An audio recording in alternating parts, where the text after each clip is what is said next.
Hello there, everybody.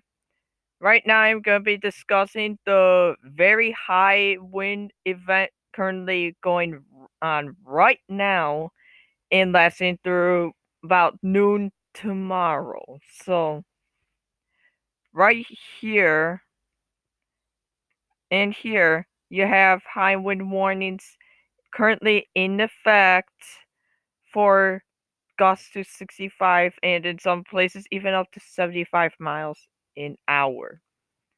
So, here.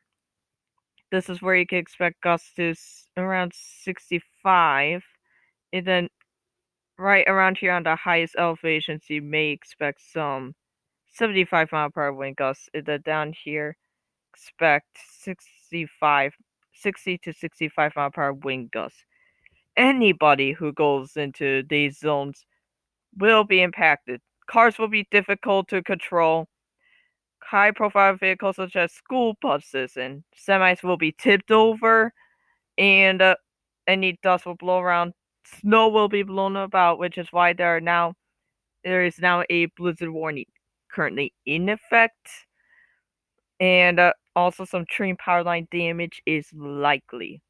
And to add on to all that, we also have less severe but wind advisories in effect for portions of southeast Washington and northern Oregon. You can expect gusts to 35 to 45 miles per hour, so not nearly as severe, but some tree branches could fall on power lines, leading to some sporadic power outages. So that's the video for today. Hope you're informed. Stay safe out there.